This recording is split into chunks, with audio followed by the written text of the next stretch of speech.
Imagine waking up in your 50s and discovering that your whole adult life was not about love, but fear. You look back and realize decades were spent sacrificing yourself, not to create a dream, but to keep someone else's running. You gave away your youth, your strength, your identity. You raised his children, managed the house, and always put your needs second, while you shared your husband with other women. And you did it because once someone told you that this was the only way into heaven. And you trusted them. That was Kody Brown's existence. For over 2 decades, she existed in a belief system that valued obedience and made sacrifice holy. She wasn't merely married to Kody Brown, she was in a system that centered him and wiped out her in the process. The most heartbreaking thing? She didn't even know what was going on, because when you're raised in a world that makes silence and suffering the norm, it doesn't feel bad, it feels normal. Kody didn't become polygamy by choice, she was born into it. From the get-go, she lived under directives that were never subject to questioning.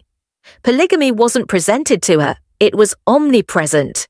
Her mother, her church, her whole community accepted it, practiced it, and taught it. The agony behind gentle smiles made it look elegant, virtually divine. She grew up in the Apostolic United Brethren, a fundamentalist Mormon denomination that broke away from the LDS Church when it dropped plural marriage. In that world, a woman's value depended on how well she complied. It was about how many kids she had, how much she supported her husband, and how easily she adapted to her sister wives. Submission wasn't weakness, it was defined as strength. Sacrifice was depicted as godly. Silence equated with loyalty. Love was a commodity to be won with sweetness, obedience, and never going against the grain. Kody was taught that if she obeyed each rule, served dutifully, and smiled during the agony, she'd be repaid in the afterlife. She'd be a goddess, ruling with her husband in a divine empire, but only if she never grumbled, only if she embraced the toil as sacred, only if she remained silent. This was not a love marriage, it was a spiritual covenant. On the surface, it appeared to be faith, but on the inside, it was training girls to shape themselves around a man, to struggle for a piece of his time and label that as love. Kody did believe it with her whole heart. She did believe that being a good wife, particularly a good plural wife, was the greatest thing a woman could aspire to. For the first time, Kody got to see what a true partnership might look like. Something based not on hierarchy or obedience, but on mutual respect. Beyond the Brown family's strict system, she was exposed to something entirely different. Kindness, balance, and a relationship that did not require her to minimize herself to be deserving of love. And that difference, it was like seeing in color after living in black and white. She began therapy. She began telling her truth, not the edited narrative that conformed to the plural marriage formula, but the messy, unfiltered truth. And it was hard. Kody said she felt an overwhelming shame, not only for what Kody had done, but for what she had tolerated, for what she had taught her children to make seem right, for accepting that love equaled waiting her turn, for convincing herself year after year that being last was still acceptable. There was a ghostly sincerity in her tone when she said that she believed she was strong, but now is amazed that she allowed it to go on so long. How didn't she notice? How did she allow it to take control of her? But that is precisely the way that emotional manipulation works. It does not come with a bang, it whispers. It disguises itself in religion, in tradition, in obligation. It reminds you you're doing the right thing until one morning you wake up and can't recognize the woman looking back at you. Kody's awakening wasn't so much about walking away from Kody, it was about becoming herself again. It was about understanding that love shouldn't ever make you feel invisible, that dedication shouldn't require your erasure, that perhaps the mission was never to be a better wife, but to finally be her own woman. Leaving Kody wasn't divorce. It was the cutting free of decades of conditioning. It was the first time Christine chose herself. And for a girl who had been taught that her value was in sacrifice, that her voice needed to remain small, and her needs second best, this was nothing short of revolutionary. For years, Christine had played the role, the sweet one, the compliant one, the demure peacemaker who kept the household running with her own brand of invisible thread. In her universe, women didn't leave, they endured, they smiled, they stayed. But one day, Christine ceased smiling for him and began standing up for herself. Her decision to leave wasn't impulsive, it was the result of years of unspoken disappointment. Forgotten anniversaries, empty discussions, observing Kody blatantly favor Robin while barely recognizing her. She observed it in his parenting too, the affection and vitality he accorded Robin's kids when hers were relegated to the emotional periphery. The ultimate breaking point, seeing their daughter Isabel go through drastic surgery without her father because he remained with Robin. That wasn't only painful, it was inexcusable. To leave was not just walking away from a man. It was walking away from all she had ever known, her religion, her family dynamics, her role as wife in a celestial marriage. But she did leave, and in leaving, Christine provided herself and her children with something they had never really experienced: peace. A life where they weren't holding their breath waiting for someone to arrive. A life where they were first.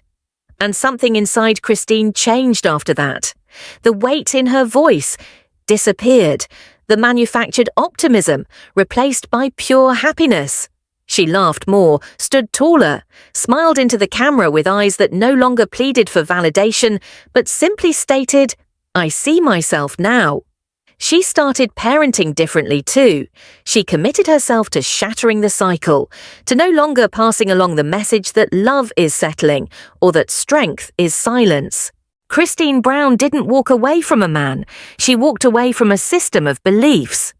She took an action most people never have the courage to take, to end the cycle, to no longer raise daughters to think they have to shrink in order to be loved, to no longer raise sons to think they are owed the silence of a woman. She would not allow neglect to be mistaken for principle. And that is brave. Because Christine did not merely leave Kody, she abandoned an entire system of endurance, obedience, and blind faith. She had to shed what she had learned her whole life, and she had to do it in the glare of reality TV to millions of onlookers. While Mary remained, despite years of emotional abandonment, despite the catfishing scandal revealing how profoundly isolated she had become. And Robin, she also remained, now with what appears more like a conventional monogamous marriage, with Kody's undivided attention. The comparison is stark. Christine walked away with nothing but her truth, and more. Because now she knows. She knows what a healthy relationship feels like. She knows love isn't begging for scraps. She knows she never had to earn her worth by vanishing. And most importantly, her children are watching, they're learning, they're witnessing that boundaries are strong, that true love is founded on respect, and that happiness isn't selfish, it's essential. Christine's narrative isn't simply about leaving a man, it's about choosing yourself. In a world where women are taught not to. It's about shattering chains of generations and rewriting the play so that the next generation learns. Love never has to hurt, and faith never has to require you to disappear. She stopped being sweet, and she started being real. And in a world that feeds on women remaining quiet, that's its own revolution.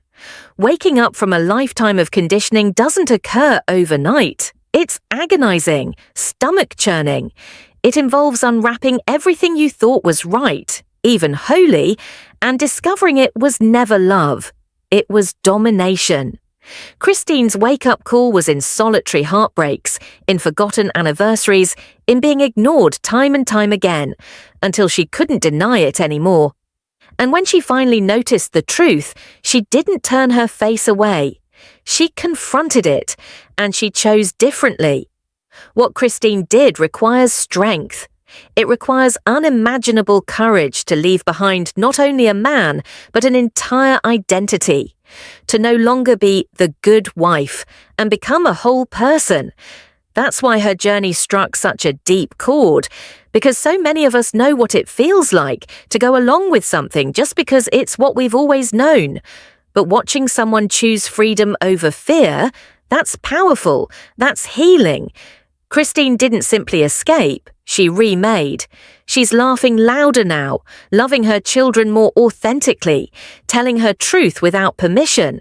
And in doing so, she's giving hope to every human being out there who ever felt trapped, silenced, or forgotten. If you ever felt like you were living a version of you that didn't quite fit, if you've ever questioned whether it's ever too late to pick something else, Christine's story is your answer. It's never too late to break free. You're not weak for leaving. You're brave for beginning again. Thanks so much for taking this time with me. I'm Mesos. If Christine's story touched you, leave a comment below. I'd love to hear from you. And if you haven't already, hit that like button, subscribe, and turn on notifications by clicking the bell so you never miss a story that matters. We're not observing, we're learning, we're recovering together. Catch you in the next video.